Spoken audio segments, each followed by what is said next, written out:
There's a part of you that you've spent your entire life trying to hide. A part that shows up in your worst moments, in the thoughts you're ashamed to admit you have, in the impulses you suppress before anyone can see them. It's the anger you swallow down when someone disrespects you. It's the jealousy that gnaws at you when someone else succeeds. It's the selfishness that whispers that you should prioritize yourself, even when it makes you look bad. It's the cruelty you're capable of, the pettiness, the resentment, the dark fantasies you would never speak aloud. We've all got this side. We all carry it around like a secret burden, convinced that if anyone ever saw it fully, they would recoil in horror. We think this darkness makes us bad people, that it's something to be conquered, destroyed, transcended. But Carl Jung, the Swiss psychiatrist who spent decades mapping the hidden territories of the human psyche, discovered something that turns this assumption completely upside down. He discovered that this dark side, this shadow as he called it, isn't your enemy. It's not the part of you that needs to be eliminated. It's actually one of your greatest sources of power, creativity, and wholeness. And the tragedy is that by rejecting it, by trying to be only good, only light, only acceptable, you're cutting yourself off from access to some of the most vital energy you possess. Jung didn't arrive at this conclusion through abstract philosophy. He arrived at it through brutal personal experience, through confronting his own darkness in ways that nearly destroyed him. In his early 40s, after his famous and painful split with Sigmund Freud, Jung went through what he would later call his confrontation with the unconscious. He experienced what we might today call a psychological breakdown, though Jung understood it as something far more significant than that. He was flooded with disturbing images, violent fantasies, visions that terrified him. He could have done what most people do when confronted with their inner darkness. He could have suppressed it, medicated it, distracted himself from it, declared it pathological and tried to make it go away. But instead, Jung made a different choice. A choice that would change not just his life, but our entire understanding of human psychology. He decided to engage with it, to dialogue with it, to treat these dark aspects of his psyche not as enemies to be vanquished, but as messengers carrying information he desperately needed to understand. What he discovered through this harrowing process was that the psyche doesn't work the way we've been taught to think it works. We imagine ourselves as fundamentally good people who occasionally have bad thoughts or impulses that we need to resist. We see ourselves as the hero of our own story, and anything that doesn't fit that heroic self-image gets pushed down, denied, projected onto others, or rationalized away.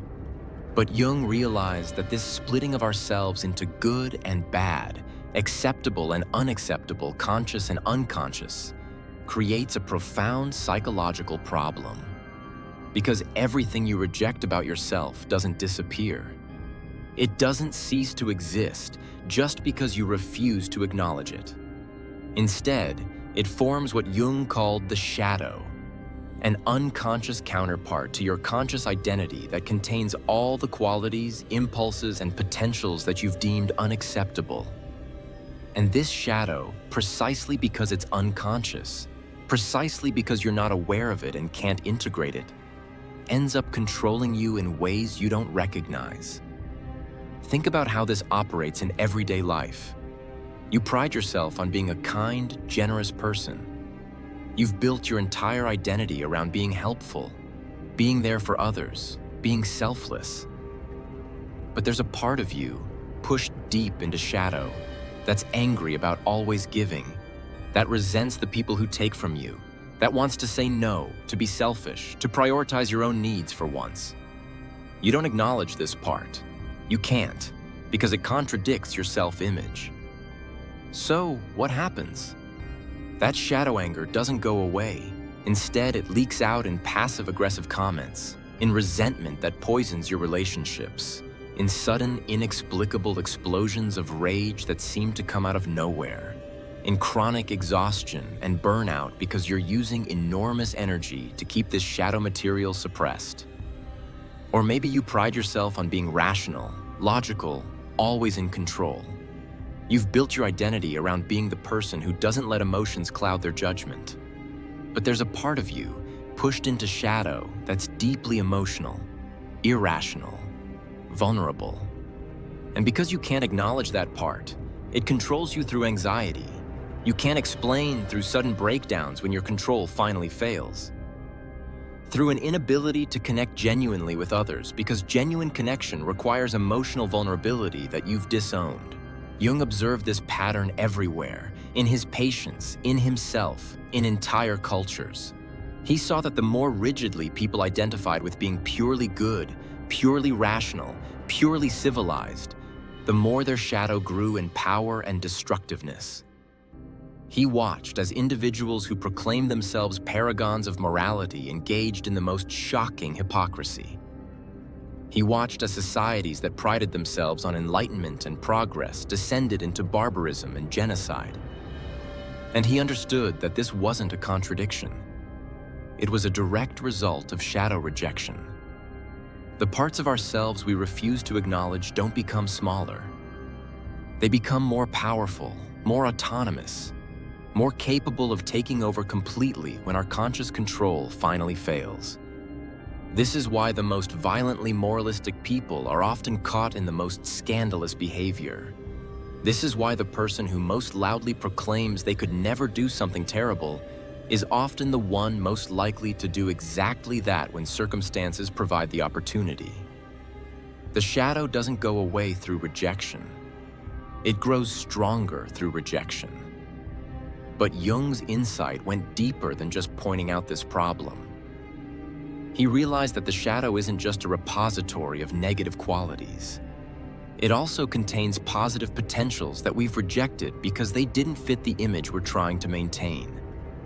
Maybe you were taught that anger is always bad, so you pushed down not just destructive rage, but also healthy assertiveness, the ability to set boundaries, the capacity to stand up for yourself. Now that's in your shadow, inaccessible to you consciously, which means you can't protect yourself. You let people walk all over you. You agree to things you don't want because you've disowned the very part of you that could say no. Or maybe you were taught that ambition is selfish, that wanting recognition or success is ego-driven and wrong. So you push down your drive, your competitive spirit, your desire to excel. Now that's in shadow, which means you sabotage yourself, you play small, you watch others succeed while you remain stuck because you've rejected the very energy that could propel you forward. This is what Jung meant when he said the shadow is your greatest asset. It's not that the destructive impulses themselves are assets. It's that the energy bound up in the shadow, once integrated, once brought into conscious awareness and worked with deliberately, becomes available to you. It stops controlling you from the unconscious and starts serving your conscious purposes. The anger you've been suppressing becomes assertiveness. The selfishness you've been denying becomes healthy self-care and boundary setting. The aggression you've been ashamed of becomes competitive drive and the capacity to fight for what matters. The darkness you've been running from becomes depth, complexity, authenticity, power. But this integration, this shadow work, as Jung called it, requires something most people are unwilling to do. It requires you to look directly at the parts of yourself you find most unacceptable and say, this is also me, this is also part of who I am. Let me be very clear about what this doesn't mean. It doesn't mean acting on every dark impulse. It doesn't mean justifying harmful behavior. It doesn't mean becoming a worse person. Shadow integration is not about giving yourself permission to be cruel or selfish or destructive. It's about becoming conscious of these tendencies within yourself so that you can work with them intelligently, rather than being blindly controlled by them. When you acknowledge that you're capable of cruelty, you become less cruel because you're aware of that tendency and can choose to act differently. When you deny that you're capable of cruelty, when you tell yourself you're only kind and good, that's when the shadow cruelty takes over in ways you don't recognize, in passive-aggressive behavior, in subtle emotional manipulation. in the thousand small ways we hurt others while maintaining our self-image as good people. Jung used to say that everyone carries a shadow, and the less it is embodied in the individual's conscious life, the blacker and denser it is. Think about what that means. The person who has never examined their capacity for evil, who has never looked at their own darkness, who maintains an image of themselves as purely good, carries a shadow that's enormous, powerful, and capable of taking over completely. This is how ordinary people commit atrocities. This is how kind neighbors become participants in genocide. This is how loving parents become abusers. Not because they're consciously evil, but because they've never integrated their shadow, never acknowledged their capacity for darkness. So when circumstances activate that shadow, they have no conscious control over it. They're possessed by it.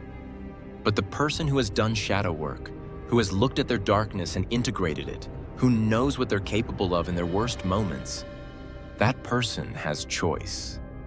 They can feel the shadow impulses arising and consciously choose not to act on them.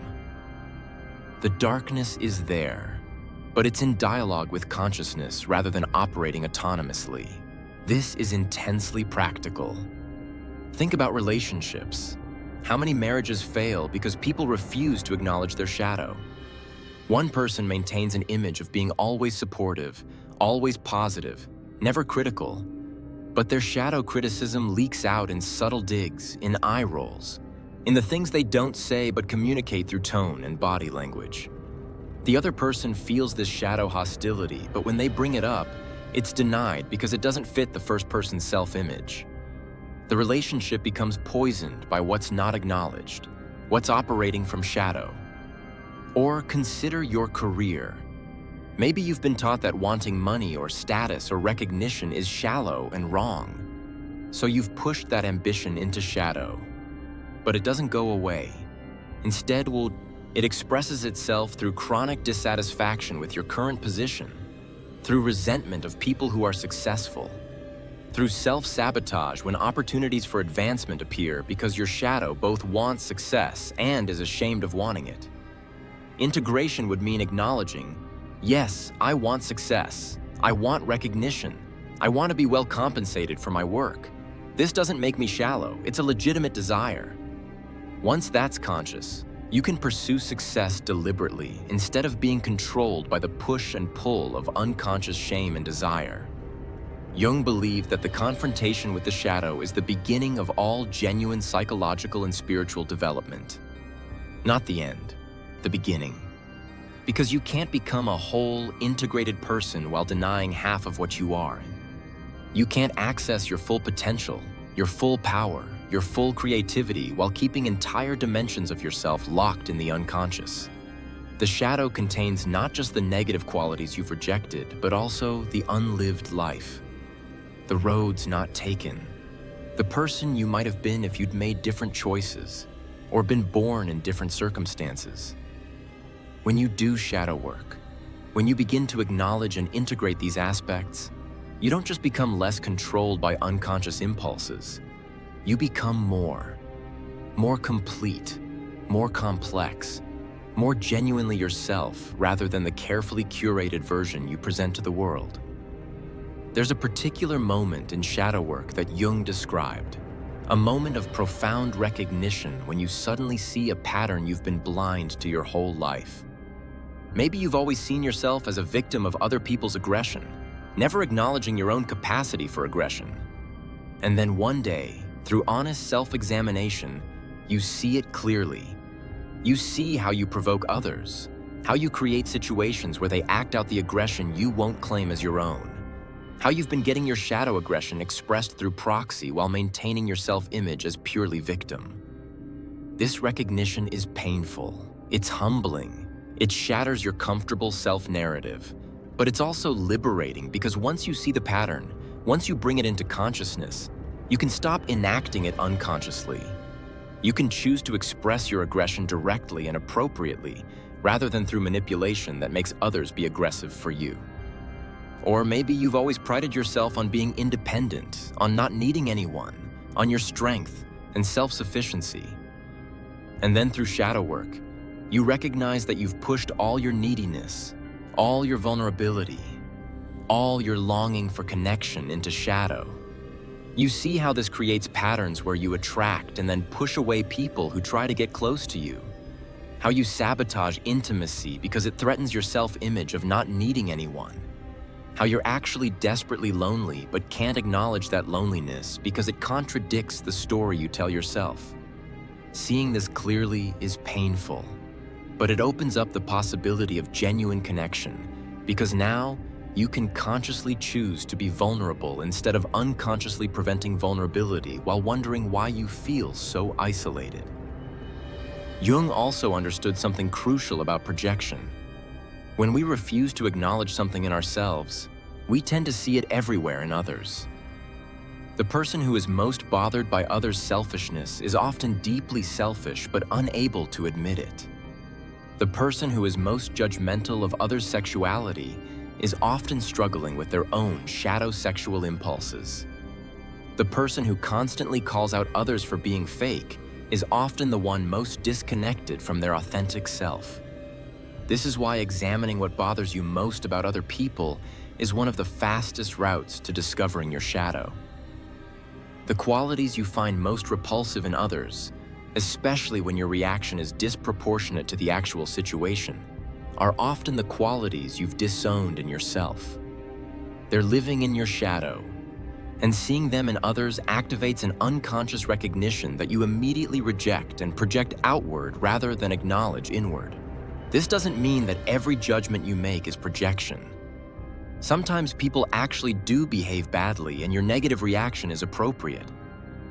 But when you find yourself having an intense, emotional, disproportionate reaction to someone else's behavior, when you find yourself thinking about it obsessively, when you feel compelled to point it out or condemn it repeatedly, that's a red flag that shadow is involved. Jung would encourage you in those moments to ask yourself, what part of me am I seeing in this person? What am I refusing to acknowledge in myself that I'm recognizing unconsciously in them? This kind of inquiry is uncomfortable. It's much easier to maintain the fiction that the problem is entirely outside yourself, entirely in the other person's behavior. But that easy path leads to remaining unconscious, controlled by shadow, fragmented. The hard path of looking inward, of acknowledging what you'd rather deny, leads to integration, wholeness, freedom. There's another dimension to shadow work that Jung emphasized, which is particularly relevant to modern life. In our culture, we're encouraged to specialize, to develop certain qualities and neglect others. If you're praised for being rational and analytical, you develop those capacities while the emotional and intuitive parts of you go into shadow. If you're praised for being nice and agreeable, you develop those qualities while your capacity for conflict and disagreement goes into shadow. If you're rewarded for being productive and efficient, those become your conscious identity while your capacity for rest and play goes into shadow. This cultural conditioning creates what Jung called a one-sided development of consciousness. You become very good at certain things while entire dimensions of human experience become inaccessible to you, not because you're incapable of them, but because they've been relegated to shadow through years of selective reinforcement. The path of individuation, Jung's term for becoming a whole person, requires reclaiming these shadow qualities. It requires the rational person learning to honor their emotions. It requires the nice person learning to embrace necessary conflict.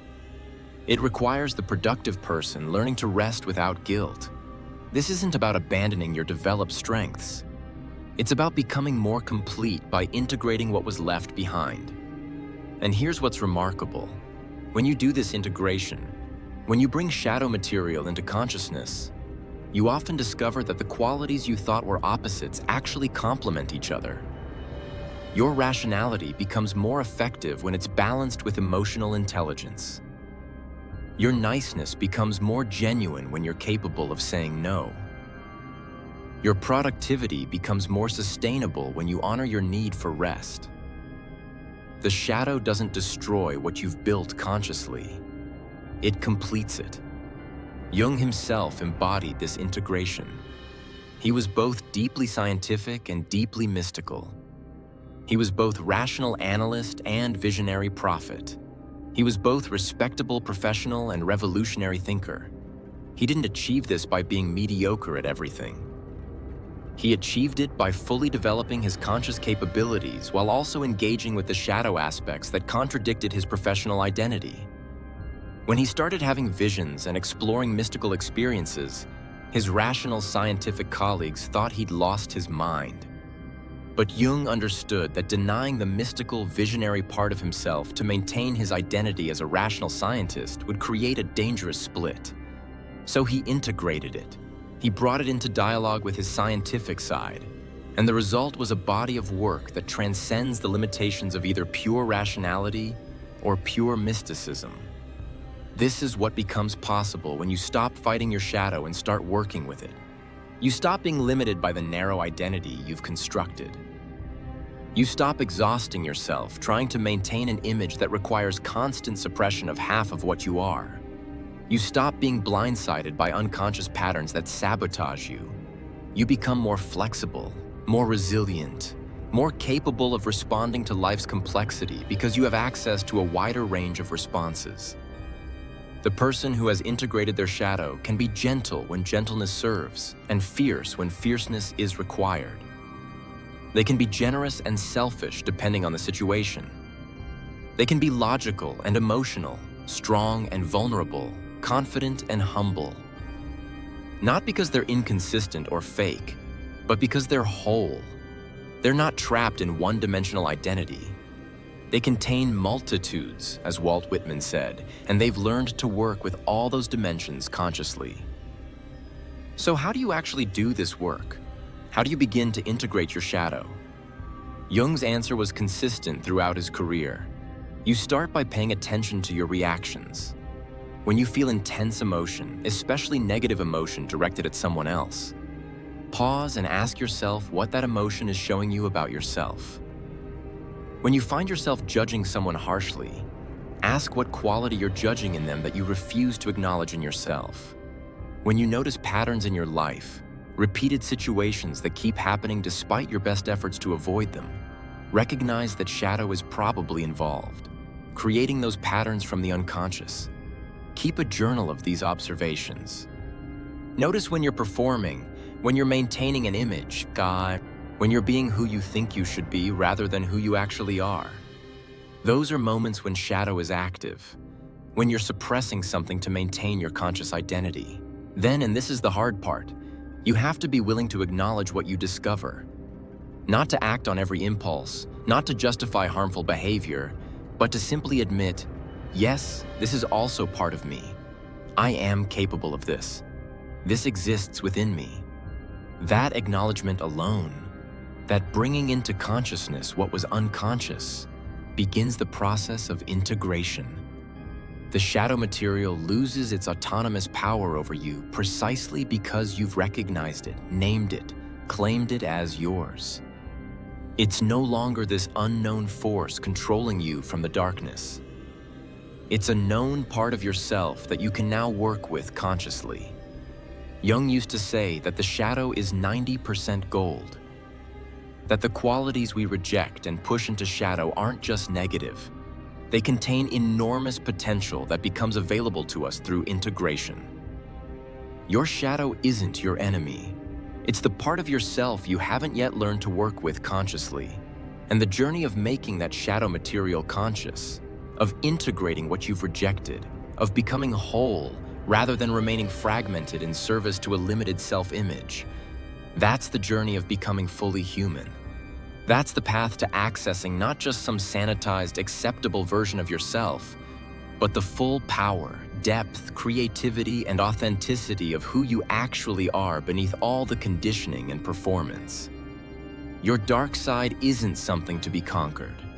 It's something to be understood, integrated, and ultimately recognized as one of your greatest assets. Jung spent his final years writing and reflecting on what he'd learned through a lifetime of psychological work. And one insight kept returning to him with increasing clarity. He realized that the people who had made the deepest transformations, who had achieved the most profound healing and growth, were not the ones who had successfully eliminated their darkness. They were the ones who had learned to dance with it, to work with it, to treat it as a worthy opponent in an internal dialogue that never fully resolves but becomes increasingly sophisticated over time. They hadn't become saints. They'd become whole.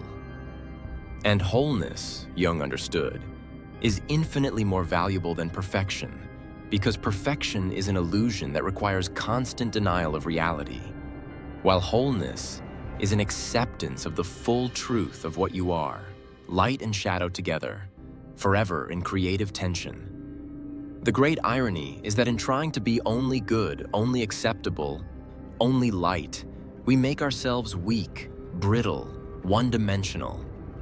But in accepting our capacity for darkness, in integrating rather than rejecting our shadow, we become strong, flexible, complete. We become dangerous in the best possible sense. Dangerous to manipulation because we know our own manipulative tendencies. Dangerous to exploitation because we've acknowledged our own capacity to exploit. Dangerous to anyone who would try to control us through shame because we've already looked at what we're ashamed of and claimed it as ours. The integrated person, the person who has done their shadow work, cannot be controlled through the usual mechanisms because they've already confronted in themselves what others might use against them. They've made peace with their darkness, which means they can operate from their light without that light being secretly contaminated by unacknowledged shadow. This is the gift Jung offers us across the decades since his death. Not a technique for becoming better people in some superficial moral sense, but a map for becoming whole people, complete people, authentic people who no longer have to maintain exhausting performances because they've integrated what they were performing to hide. Your dark side is your greatest asset, not because darkness itself is good, but because the energy you've been using to suppress it, deny it, and fight it can be redirected toward actually living once you stop that futile war with yourself. The shadow will always be there. The question is whether it controls you from the unconscious or serves you from conscious integration. And that choice, whether you realize it or not, shapes everything about the life you're able to create and the person you're able to become. Your shadow is waiting to be integrated. Subscribe to Dark Psychology Ascent and explore the depths that Jung mapped. The unconscious patterns, the hidden drives, the parts of yourself you've been taught to fear. Understanding your darkness isn't about becoming worse. It's about becoming whole. Stop fighting half of who you are. Start integrating it. Subscribe now and begin the journey toward genuine self-knowledge.